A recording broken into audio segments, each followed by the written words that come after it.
Assalamualaikum warahmatullahi wabarakatuh. Perkenalkan, nama saya Karindi Kirana Putri dengan NIM 2302131038, program studi komunikasi penyiaran Islam. Baiklah, di sini saya akan menjelaskan materi mengenai ujian tengah semester mata kuliah perencanaan komunikasi. Komunikasi sering kita lakukan baik secara langsung maupun melalui media. Tapi, apakah komunikasi itu selalu berhasil? Jawabannya adalah tidak selalu. Seringkali pesan yang kita sampaikan tidak dipahami dengan baik. Karena itulah, komunikasi tidak boleh dilakukan secara asal, melainkan harus dicernakan dengan matang. Itulah yang disebut perencanaan komunikasi, yaitu proses menyusun strategi komunikasi sebelum menyampaikan pesan kepada audiens agar pesan yang disampaikan bisa dipahami dan diterima dan memberikan dampak sesuai tujuan.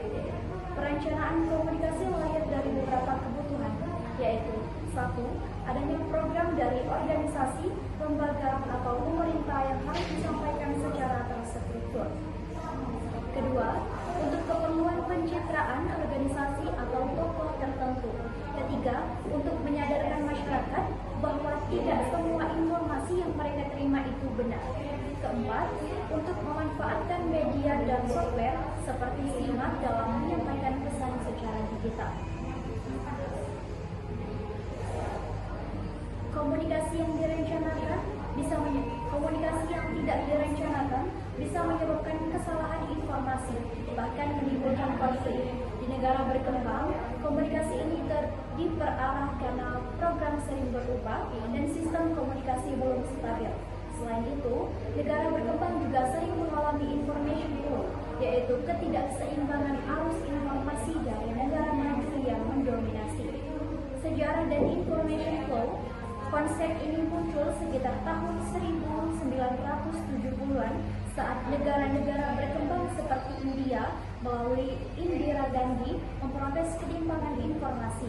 Informasi dari negara maju mengalir deras, tapi sering tidak adil, bahkan merugikan citra negara berkembang.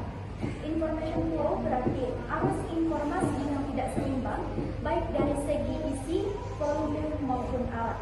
Penyebabnya antara lain, yang pertama, informasi tidak berdasarkan data, yang kedua, tidak adanya keadilan penyampaian, yang ketiga, stereotip negatif terhadap negara berkembang. Sebagai solusi, dibutuhkan kebijakan komunikasi, yaitu prinsip dan pedoman dalam mengatur sistem komunikasi agar berjalan secara adil, efisien, dan sesuai dengan perkembangan zaman. Kebijakan ini dibutuhkan karena yang pertama, komunikasi semakin kompleks, yang kedua, kesenjangan antara kelompok elit dan non-elit, yang ketiga, banyaknya media konvergen, gabungan media lama dan media baru, dan yang keempat, potensi penyalahgunaan teknologi komunikasi. Tujuan kebijakan komunikasi yang pertama, menyusun sistem komunikasi yang terarah dan terencana. Yang kedua, mendistribusikan informasi yang relevan dan bermanfaat. Yang ketiga, meningkatkan partisipasi masyarakat. Yang keempat, mendorong kerjasama informasi antar negara. Yang kelima, mencegah informasi yang tumpang tindih atau tidak efektif.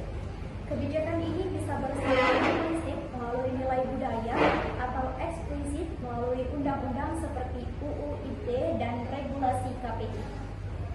Jenis perencanaan komunikasi yang pertama ada perencanaan strategis, disusun oleh pemimpin lembaga, kedua bersifat jangka panjang, ketiga berorientasi masa depan, yang keempat harus fleksibel dan punya alternatif. Dua, perencanaan operasional bersifat teknis dan jangka pendek, yaitu dibagi menjadi dua. Yang pertama ada infrastruktur komunikasi, yaitu alat dan jaringan. Yang kedua ada program studi yang berisi konten, media sosial